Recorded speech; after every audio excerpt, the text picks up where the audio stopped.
As they examined the scene and conversed, they soon arrived at the side of the lime kiln. The structure of the kiln was remarkably simple. It involved digging a circular hole on the hillside, compacting the soil, and layering it with stones, coal ash, soil, and lime in a recurring pattern. Through the combustion of coal and the reaction of the stones, once the coal ash was burned away, the stones would transform into lime. After the cooling process, the lime would be discharged, and then stone and coal would be added to continue the production. At this moment, the fire in the lime kiln still burned brightly, with waves of heat and crackling sounds. Hu Xiaoqing said, "The 3 houses on the left side beneath the lime kiln are the crime scene. Normally, Wang Shishu, his wife, and a few workers would live there. The building on the right side is the residence of Wu Xiufa and his family." The investigation at the crime scene was in full swing, with technicians and experts at every level focusing intently on examining every detail. The guiding principle of the on-site investigation was to prioritize the exterior before the interior, the lower levels before the upper levels, and the absent elements before the present ones. This case was highly complex. A man was found dead in his home in the morning, with a fatal head injury. However, during the process of examining the scene, a significant amount of time was wasted due to the lack of attention given to the smell of alcohol inside the house. It turned out that the victim had fallen and died after getting drunk, rather than being harmed by someone else. The sight at the crime scene sent shivers down one's spine, even for experienced seasoned detectives. The first thing that caught the eye was the female corpse on the doorstep. Her name was Qin Xiaoran, the wife of the kiln owner, Wang Shishu. She lay on the ground with her head facing the door, face up, her chest covered in charcoal ash, and charred marks on her body. There were bloodstains on a nearby pillar. The entrance was an open iron gate. In the middle of the house, there was a communal area with furniture resembling a sofa.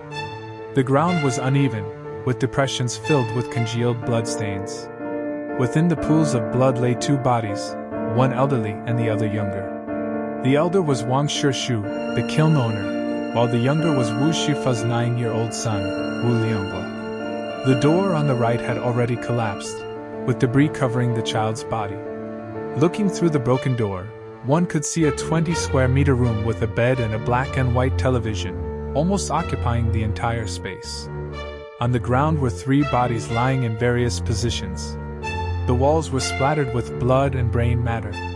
These 3 individuals were 2 workers from the kiln factory and Wu Xiaofa's wife, Wang Chunlian. The door to the left room was wide open, with a body lying behind it. This person was visibly older and was also a worker at the kiln factory. These bodies shared a common characteristic: their heads were completely deformed, and their necks had been severed. The initial case analysis meeting commenced at around 7 o'clock in the evening, taking place in the conference room on the 3rd floor of the town hall. Various personnel from different parties congregated within the meeting room, where the first order of business was the introduction of the victims.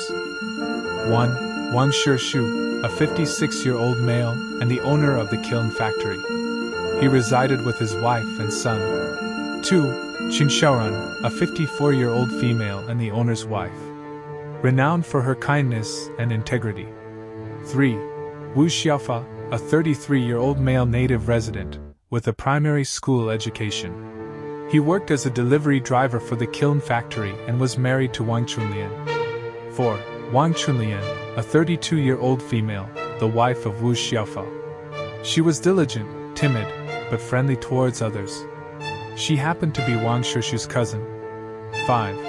Wu Lianghua, a 9.5-year-old male student in the 3rd grade of primary school. He was the son of Wu Xiufa and Wang Chunlian. 6. Wang Shijun, a male approximately 60 years old, living alone and exhibiting a reserved nature with a timid character. 7. Wang Shigui, a male approximately 60 years old, a vulnerable and elderly person without any support or companionship. 8. Yuan Jiaozi, a male approximately 60 years old, who was homeless and without a place to stay. It can be distinguished that, apart from Wu Xiaofa, the remaining individuals are elderly, women, and children.